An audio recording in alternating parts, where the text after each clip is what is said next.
John Carroll went to the zoo today and found out that some of these animals actually enjoy the heat. We're down here at the Knoxville Zoo, and the temperature today is going to be in the low 90s with the humidity. It's going to feel like 100 in a couple of spots.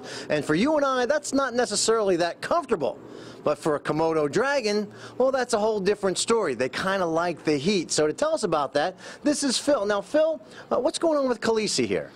So she is outside. We just opened this beautiful exhibit for her about a month and a half ago, and it's got an outside component to it. And this is Khaleesi, our Komodo dragon, and she loves the heat. She loves this temperature. She comes from an area in the world that gets much, much hotter than this. In fact, not only does she love it, she really needs it. Being a cold-blooded animal, being a reptile, she needs the heat as well as the UV from the sun. So what kind of behaviors does she do in the heat different from when it's cooler?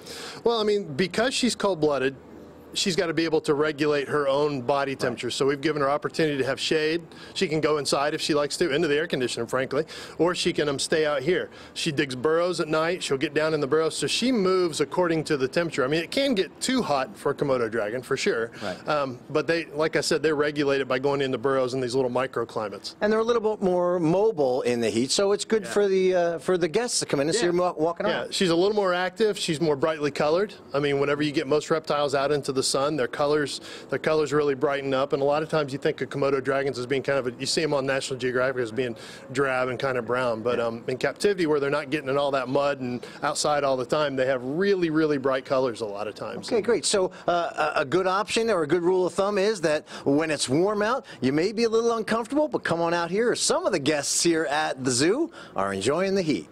I'm John Carroll, VLT, Local 8 News. I see those little ones going in and out of my garden, but those aren't Komodos. But no, they kind of look like that. Those big are one. Lizards. Exactly. If you decide to go to the zoo during these hot days, the folks there say there are